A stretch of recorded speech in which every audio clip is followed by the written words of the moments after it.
मेरे प्यारे विद्यार्थियों और उन सभी लोगों को जो इस वीडियो को देख रहे हैं, मेरी तरफ से नमस्कार। आज परसेंटेज की 26th क्लास है और आज की क्लास में परसेंटेज में जो क्वेश्चन बनते हैं फ्रैक्शन से रिलेट करके, और फ्रैक्शन में वो क्वेश्चन जो कि आपसे बोला जाता है कि न्यूमरेटर में परसेंटेज चेंज होता है और डिनोमिनेटर में परसेंटेज चेंज होता है तो एक नया रिजल्ट आता है, तो फिर बोला जाता है बताइए ओरिजिनल फ्रैक्शन कितना रहा होगा। तो आज की क्लास में उसके जो बेसिक क्वेश्चन है वो करने वाले हैं।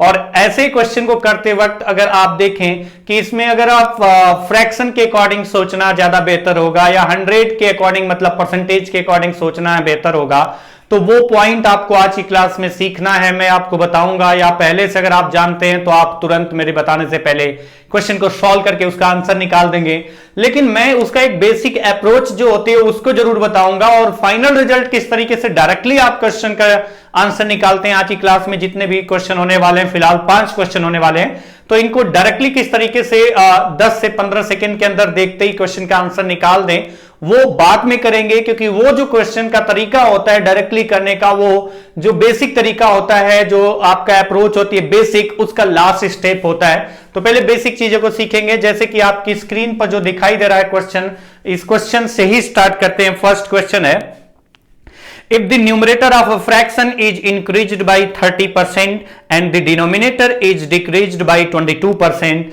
the resultant fraction is 2/7, what was the original fraction?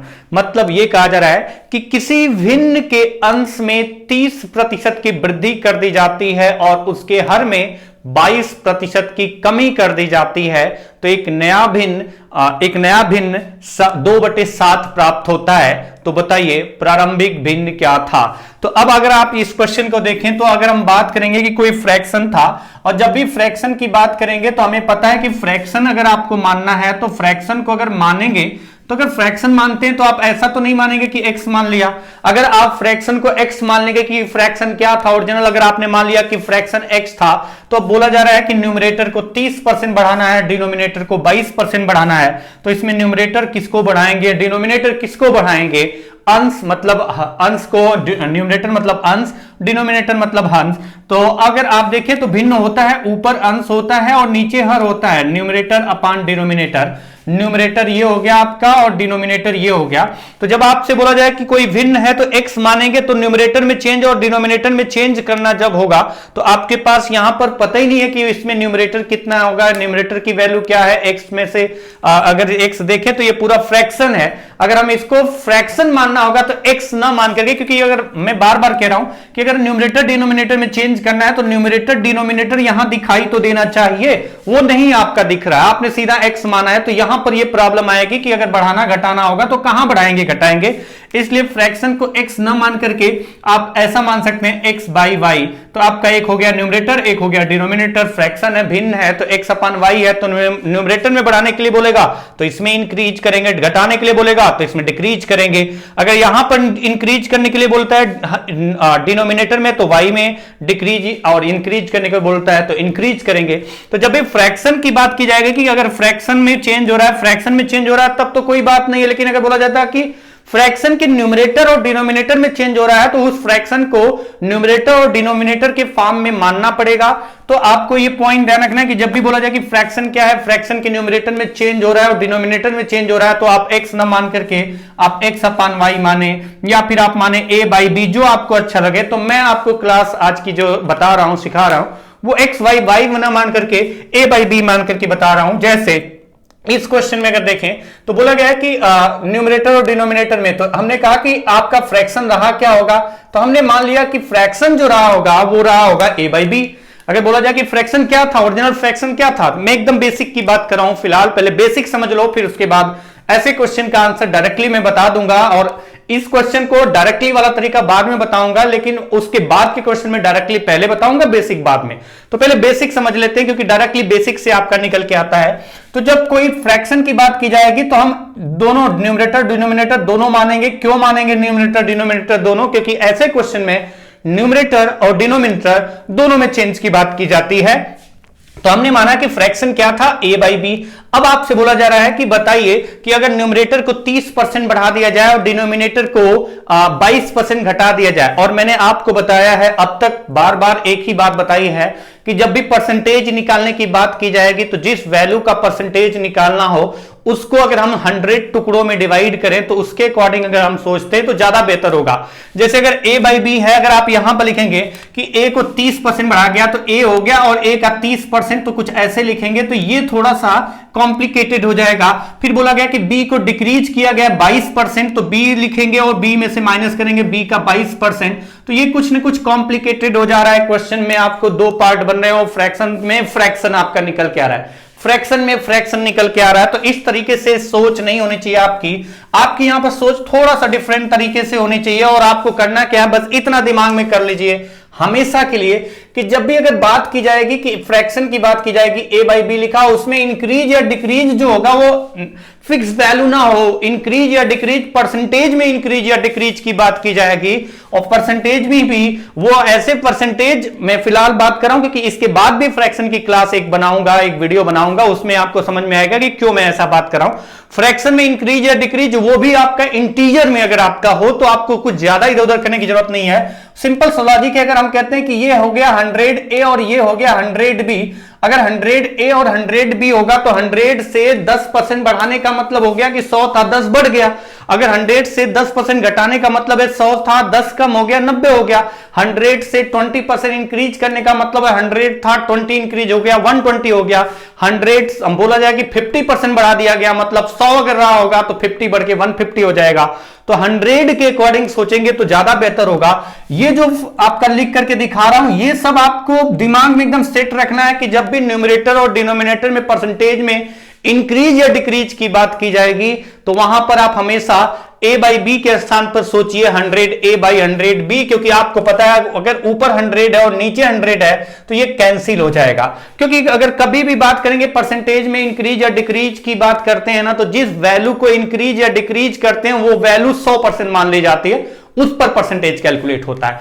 इसलिए इसको हम करेंगे कि ये 100% है, और अगर 100% A है, अगर आप इस परसेंटेज को ऐसे साइन भी लगा लें 100% A है 100% B है, न्यूमरेटर है मतलब 100%, डिनोमिनेटर है मतलब 100% है, उसमें इंक्रीज या डिक्रीज की बात की जाएगी।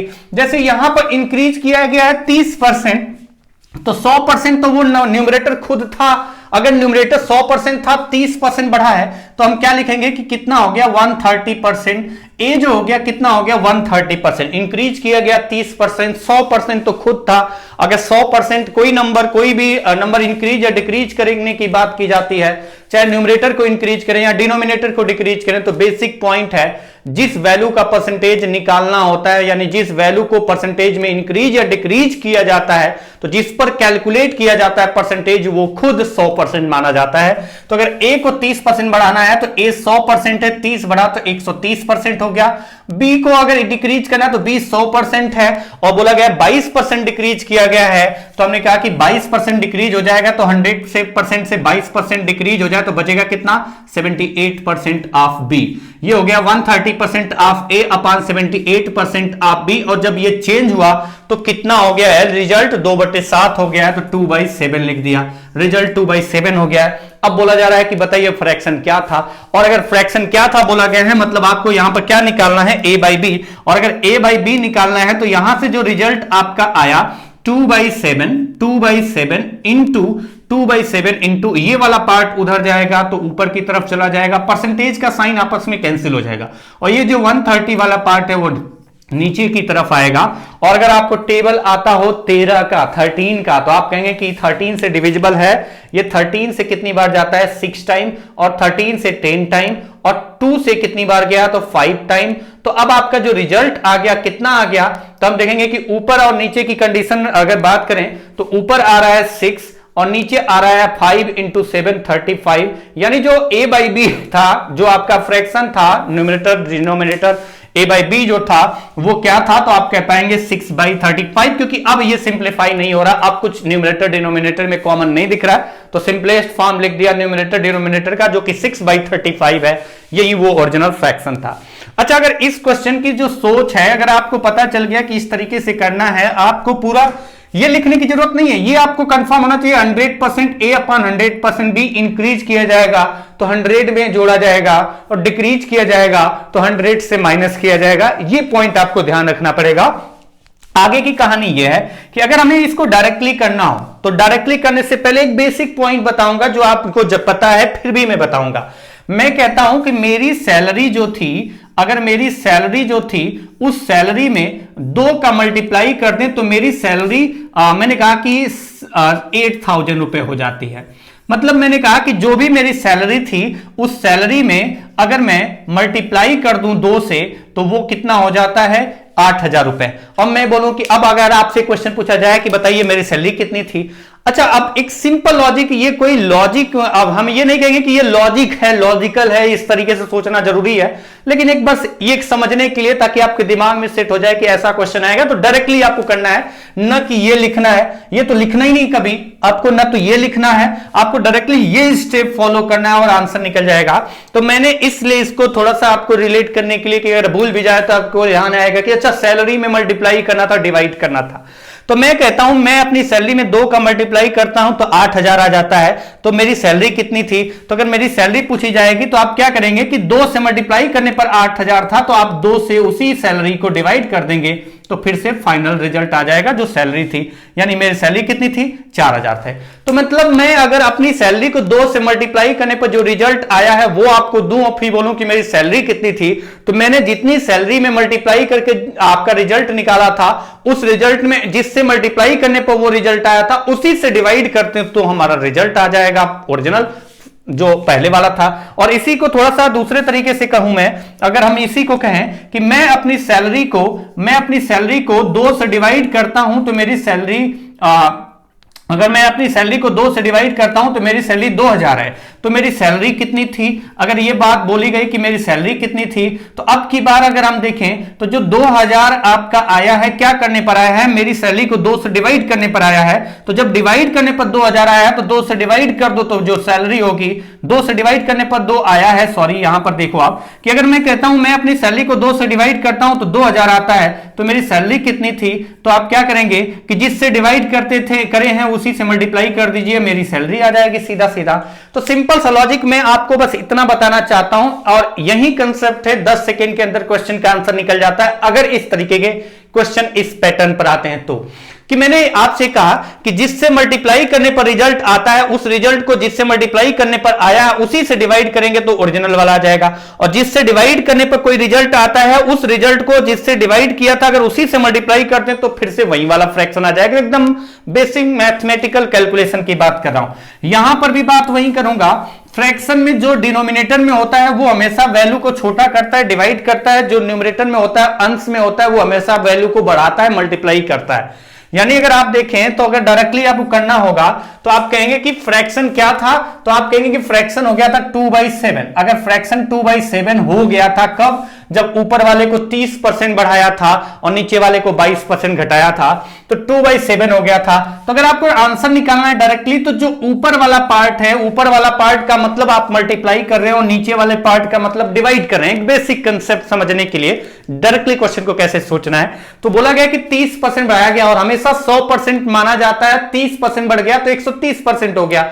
तो न्यूमरेटर को 30% बढ़ाएंगे तो कितना हो जाएगा 130। वो ऊपर ना लिख करके कहां लिखना है, नीचे डिवाइड कर देना, क्योंकि ऊपर रहेगा तो मल्टीप्लाई होकर के वैल्यू बढ़ाएगा, नीचे लिख दिया डिवाइड कर रहा है, छोटी कर रहा है। और नीचे डिनोमिनेटर को डिक्रीज किया गया है 22%, 22% डिक्रीज हुआ तो बचा कितना 78, वो ऊपर लिख दिया और कैलकुलेट कर दिया, मतलब फाइनल रिजल्ट डायरेक्टली। तो अब जो क्वेश्चन होंगे पहले मैं ये बताऊंगा फिर आपका बेसिक पूरा डिटेल से बताऊंगा। यहां पर देंगे 13 से 6 बार, 13 से 10 और 2 से 5, यानी ऊपर आ गया 6 नीचे आ गया 35, 6/35 वो फ्रैक्शन था। तो अब आपके क्वेश्चंस में जब भी अगर आपको ऐसे क्वेश्चन दिख जाए ना तो आपको पता चल जाता है कि परसेंटेज इंक्रीज या डिक्रीज इंटीजर में है जो कि न्यूमरेटर डिनोमिनेटर में दिया गया है। तो आप डायरेक्टली यही स्टेप फॉलो करिए, सीधा सीधा आंसर निकालिए, अदरवाइज बेसिक देखना है तो यहां से बेसिक तो मैं बताता चलूंगा।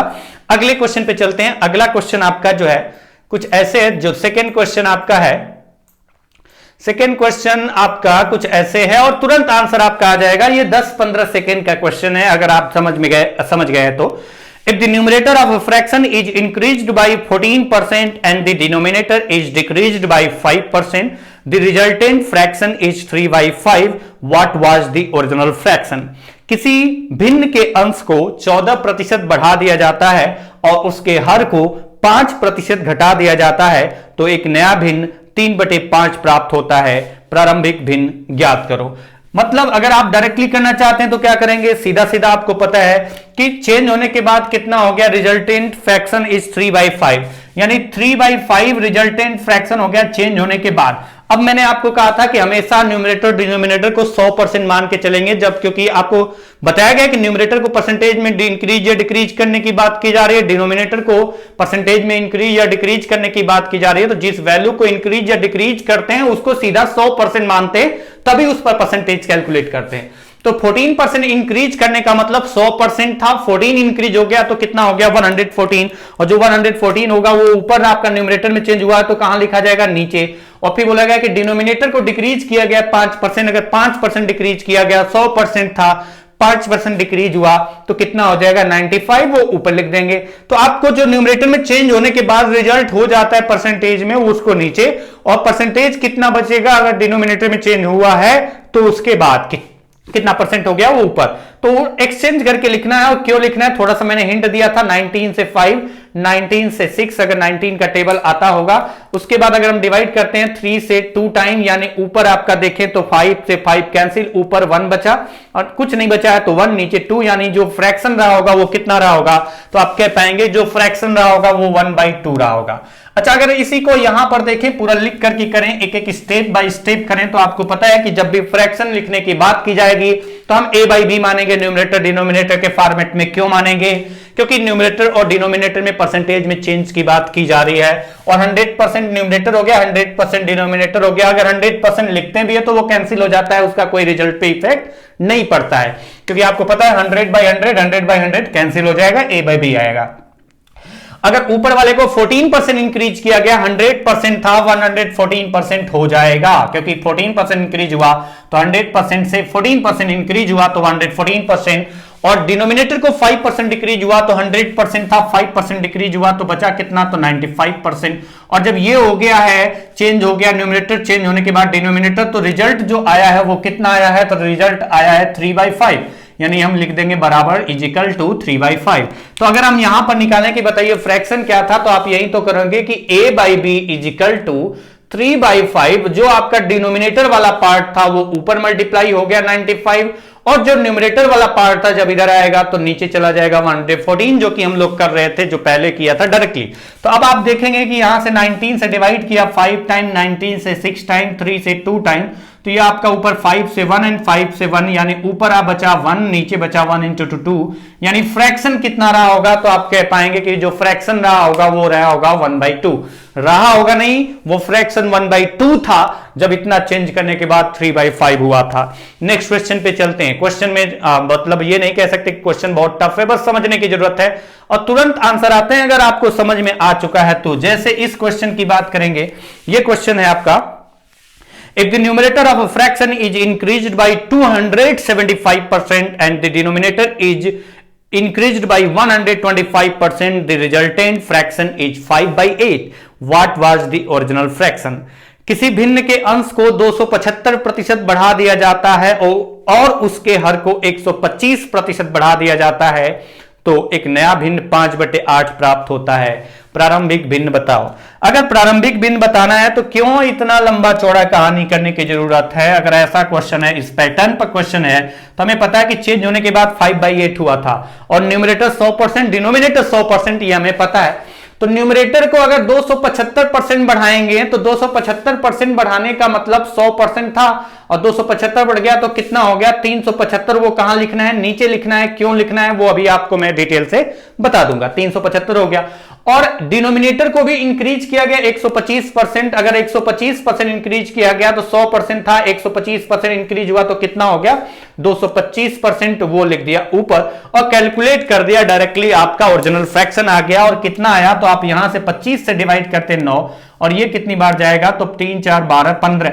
अगर हम 5 से देखें तो ये 3 बार 3 से देखें तो 3 बार, यानी जो ओरिजिनल फ्रैक्शन रहा होगा वो 3/8 रहा होगा। कैलकुलेशन मैंने सही किया है, एक बार मैं चेक कर लेता हूं। 9 बार और ये 12 3 15 बार, 5 से 3 बार, 3 से 3 यानी 3/8। ओरिजिनल फ्रैक्शन कितना रहा होगा, वो 3/8 रहा होगा, जिसमें इतना चेंज होने के बाद रिजल्ट आ गया 5/8। अच्छा, अगर मैं इसी को इस तरीके से करूं फिर से, अगर आप ध्यान से समझें जो किया है मैंने, क्यों किया है, जो न्यूमरेटर में चेंज होने के बाद, परसेंटेज चेंज होने के बाद हो गया है वो डिनोमिनेटर में लिखा, और जो डिनोमिनेटर वाला परसेंटेज चेंज होने के बाद लिखा है वो न्यूमरेटर में लिखा, और जो रिजल्ट हो गया फ्रैक्शन वाला पार्ट से मल्टीप्लाई कर दिया।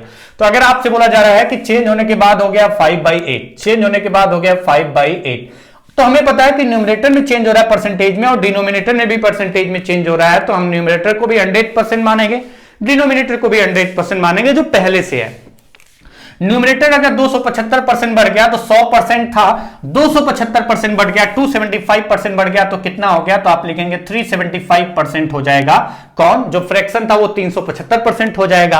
और डिनोमिनेटर जो कि 125% बढ़ा है, तो 100% पर अगर 125% और बढ़ गया तो कितना हो जाएगा, तो आप लिख पाएंगे कि 225% हो जाएगा। जो भी फ्रैक्शन का पार्ट होगा डिनोमिनेटर का, वो अब अपना 225% हो चुका है। अब आप देखिए कि ये चेंज होने के बाद रिजल्ट कितना आ गया है, 5/8 हो गया है। तो ओरिजिनल फ्रैक्शन कितना होगा, यानी a/b की वैल्यू कितनी होगी, तो लिखेंगे 5/8 इंटू जो डिनोमिनेटर का पार्ट था वो न्यूमरेटर में, मतलब कि हर वाला पार्ट अंश में मल्टीप्लाई होगा, अंश वाला पार्ट हर में मल्टीप्लाई होगा। बेसिक रूल क्रॉस मल्टीप्लीकेशन आपको पता है। तो 225 ऊपर चला जाएगा और आपका 375 नीचे चला जाएगा। और अगर आप इसको डिवाइड करते हैं तो डिवाइड करने पर जो रिजल्ट आएगा वो कितना आएगा, तो आप कह पाएंगे 25 से डिवाइड किया 9 टाइम्स, 25 से 25 से 15 टाइम्स, 5 से डिवाइड अगर करते हैं तो ये जाता है 3 टाइम, और 3 से डिवाइड करते हैं 3, यानी 3/8 ओरिजिनल फ्रैक्शन था।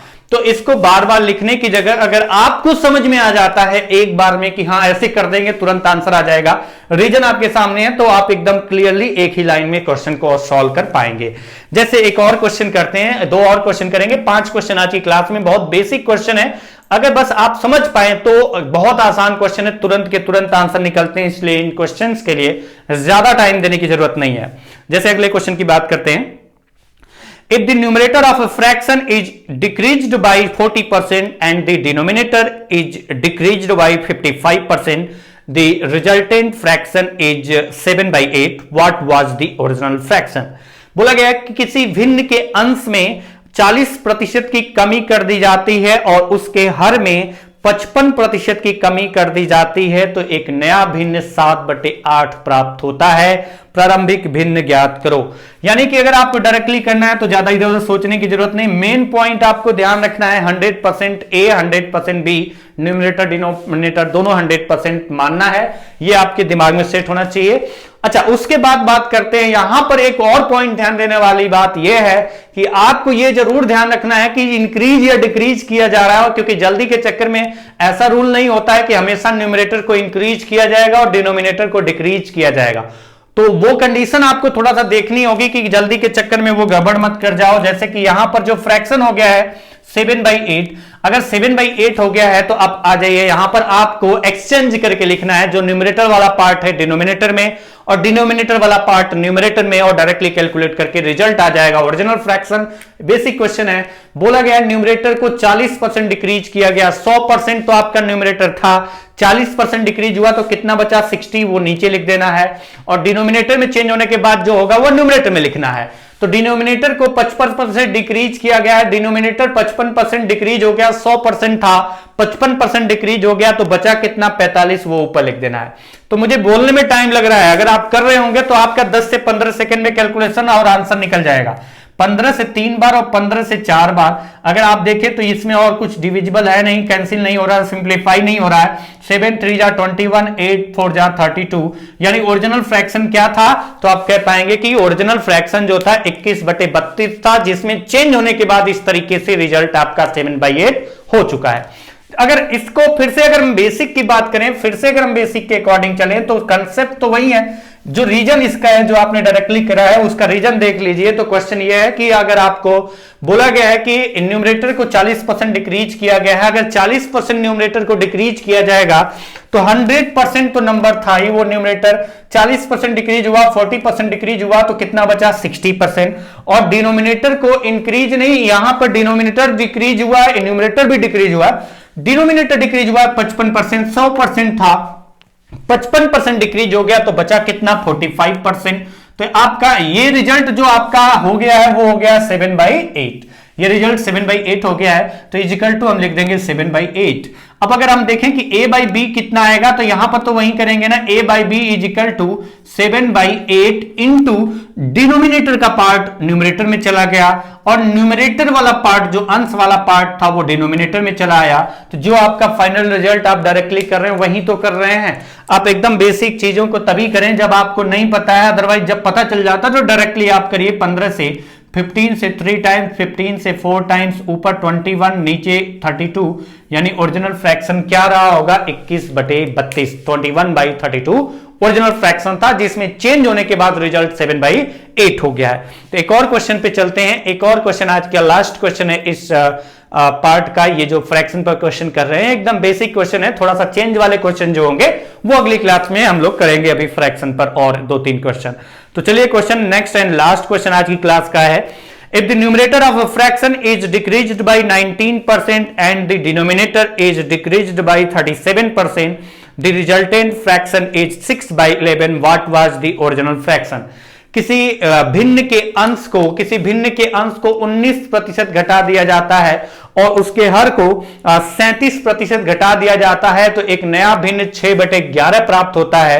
तो बताइए प्रारंभिक भिन्न क्या था। तो पूरी लंबी कहानी लिखने की जगह आप क्या करेंगे, डायरेक्टली करेंगे। डायरेक्टली किस तरीके से करेंगे, इस तरीके से करेंगे, कैसे, जैसे मैं कर रहा हूं। और आप अगर समझ गए होंगे तो आपके आंसर आ चुका होगा मेरे बताने से पहले। जैसे कि अगर आप देखें कि न्यूमरेटर को 19% घटाया गया है, डिक्रीज किया गया, ये ध्यान रखना है, इंक्रीज या डिक्रीज, तो डिक्रीज किया गया 19%, तो 100% तो था, अगर 19% डिक्रीज हुआ तो बचा कितना, तो हमें पता है कि 100 में से 19 माइनस करें तो 81। हमें चेंज करके लिखना है, एक्सचेंज कर देना है, न्यूमरेटर वाला पार्ट डिनोमिनेटर में, डिनोमिनेटर वाला पार्ट न्यूमरेटर में, डायरेक्टली निकालने के लिए। क्यों, वो आपको रिजल्ट बताते चल रहा हूं। 81 हो गया, 19% डिक्रीज हो गया, मतलब बचा कितना 81%। डिनोमिनेटर को डिक्रीज किया गया 37%, 100% तो था ही वो, जिसमें चेंज किया जाता है परसेंटेज में उसको 100% मानते ही मानते हैं। 100% से 37% माइनस हुआ तो बचा कितना 63%, तो वो ऊपर लिख दिया। जो न्यूमरेटर में चेंज होने के बाद रिजल्ट बचा हुआ है उसको डिनोमिनेटर में लिखा और डिनोमिनेटर वाला पार्ट न्यूमरेटर में और कैलकुलेट कर लिया। और ये 9 से डिविजिबल है, 9 से 7 टाइम और 9 से 9 टाइम्स, 3 से 2 टाइम एंड 3 से 3 टाइम। तो ऊपर देखिए तो बचा कितना 14 और नीचे कितना आ गया 11 इंटू 3 33, यानी ओरिजिनल जो फ्रैक्शन था वो 14/33 था। ये डायरेक्टली मेथड आपका है जो कि इसका लास्ट स्टेप है, लेकिन मैं इसको इस तरीके से पूरा डिटेल से फिर से बता रहा हूं, आप एकदम क्लियरली समझ लो कि ऐसे क्वेश्चन आए तो पूरी लंबी कहानी करने की जगह डायरेक्ट करना ज्यादा बेहतर होगा। जैसे अगर हम बात करें इस क्वेश्चन में कि न्यूमरेटर को इंक्रीज किया गया है, डिक्रीज किया गया, इंक्रीज ने डिक्रीज किया गया 19%, तो 100% था, 19% डिक्रीज हुआ तो बचा कितना 81%। आसान क्वेश्चन है इसलिए थोड़ी सी स्पीड बढ़ा के मैं कर रहा हूं। दूसरा पार्ट है डिनोमिनेटर को भी डिक्रीज किया गया 37%, 37%, तो 100% था, 100% से 37% माइनस हुआ तो बचा कितना 63%। और ये रिजल्ट कितना हो गया तो बताया गया ये रिजल्ट हो गया 6/11 इजिकल टू 6/11 लिख लिया।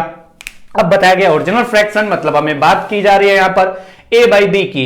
कंफ्यूज मत होना कि 100% वो तो आपका लिखा है आपने, वो 100% मानते क्या है, वो होता है नंबर। अगर आप कैंसिल करेंगे तो वो कैंसिल हो जाता है। फ्रैक्शन हमेशा सिंपलेस्ट फॉर्म में लिखा जाता है, जो कॉमन होता है वो कैंसिल कर लिया जाता है। तो a/b आपका क्या रहा होगा, तो आप कहेंगे कि a/b रहा होगा 6/11 इंटू, और आपको रिजल्ट जो आप डायरेक्टली करें उसका रीजन यहां से पता चल रहा है। ये वाला पार्ट जो है क्रॉस मल्टीप्लीकेशन के टाइम ये ऊपर चला जाएगा और ये वाला पार्ट इधर आएगा तो नीचे चला आएगा। और आप डिवाइड करते हैं 9 से, अगर आप डिवाइड करते हैं तो 9 से 7 टाइम्स और 9 से 9 टाइम्स, 3 से 2 टाइम और 3 से 3 टाइम।